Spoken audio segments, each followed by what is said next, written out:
Paraguay have been present at the last 3 World Cups, so it's no surprise to see this talented and hard-working side again on the way to world football's showpiece event. A group stage exit in Germany 2006 forced the national governing body into a change of coach, with Argentine Gerardo Martino taking the reins. The man, who already had a solid record in Paraguayan club football, oversaw the best start to the 2010 qualifying campaign of all the 10 CONMEBOL nations involved. A goalless draw away in Lima was soon forgotten as Paraguay began to find the net with regularity. A solid win over Uruguay was the precursor to spectacular victories both home and away. Ecuador were hammered 5-1 in Asunción before Martino's men put 3 past Chile without reply at the national stadium in Santiago. Next up, Brazil.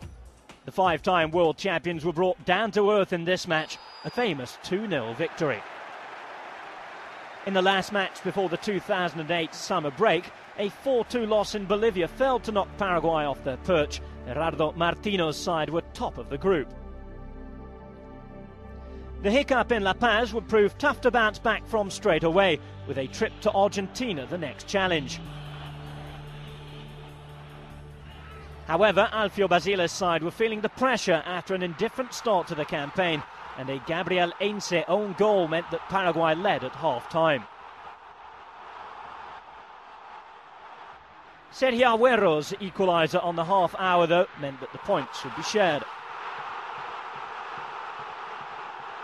Paraguay took maximum points against Venezuela, Colombia and Peru before shock defeat in Uruguay and a draw versus Ecuador put the brakes on the team's considerable momentum. The Paraguayans were to be thankful of good early results, though, as the following match saw their form dip again. Matias Fernandez put the visiting Chileans ahead early on.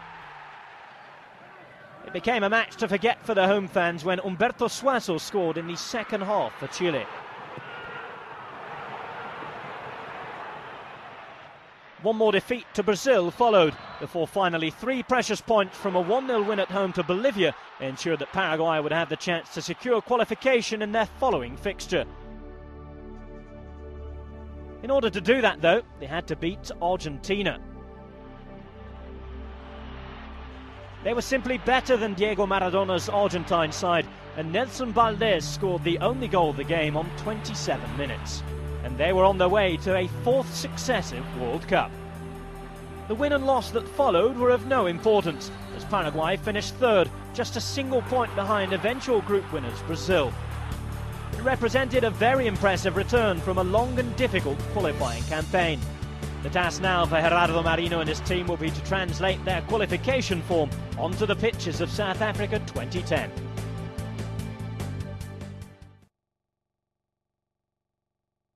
For a long time it seemed that Portugal would not be a part of next summer's World Cup finals. They'd made hard work of the group stages, and only a late rally prevented them from missing out on a playoff place. Although drawn in a testing group, Portugal were favourites to progress from Group 1. They were alongside Denmark, Sweden, Hungary, Albania and Malta. Portugal began their road to South Africa 2010 in Malta. A comfortable 4-0 win was no less than what was expected. Portugal's first test came in their opening home qualifier. Denmark were the opposition and Carlos Queiroz' side were beaten. Nani had put the home side ahead 3 minutes before the break, but an incredible closing 10 minutes saw Denmark leave with the points. Daniel Jensen's goal in the 2nd minute of stoppage time secured a 3-2 win and inflicted Portugal's first defeat in World Cup qualifying since 1996. That result had an effect on Portugal's confidence, and the side were held to 3 successive 0-0 draws. Queiroz' role as manager was under scrutiny. A point in Sweden was by no means a bad result, but a similar result at home to Albania and another 0-0 in the return game against Sweden highlighted Portugal's main problem, a shortage of goals. With 5 games played, Portugal only had 6 points. Joint 3rd with Sweden and Albania in the standings, and behind leaders Denmark and 2nd place Hungary, World Cup qualification did not look likely. Portugal got back to winning ways in dramatic fashion against Albania. Bruno Alves' injury time winner securing a much needed 3 points. Next up were Denmark in Copenhagen. Liedson capped his international debut for Portugal with the equalising goal just minutes from full time. Despite the draw, Portugal were now 4th in the table. With just 3 qualifiers remaining, they were a full 7 points behind leaders Denmark and 3 behind second place Hungary. Another tough away game followed the Denmark draw. Portugal had to win against Hungary in Budapest to maintain a realistic chance of going to the World Cup. They managed to take the 3 points thanks to Pep's 10th minute goal. Top spot might have been out of reach, but Portugal were now 2 points off second place with 2 games to play. A playoff spot now looked possible. The return game against Hungary in October was Portugal's best performance of qualifying.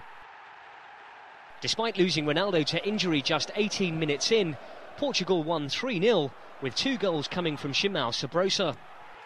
Sweden were defeated in Denmark, which meant that Kirosh only needed to guide his side to victory against Malta to take the playoff place. Malta had not scored a single goal in qualifying. Portugal beat them 4-0 and ended the group a point clear of third place Sweden, a feat which looked unlikely midway through the campaign. Portugal were handed a difficult playoff draw when they were paired with Bosnia-Herzegovina, with the away leg coming second. Portugal only managed a 1-0 win in the first leg. Bruno Alves headed in from close range to give Kirosh's team a narrow advantage. 1-0 was also the score in the return game 4 days later. This time Raul Meireles got the goal. The win meant Portugal hadn't conceded in 5 matches. More importantly, they had secured their place at the World Cup finals for just the 5th time in the country's history.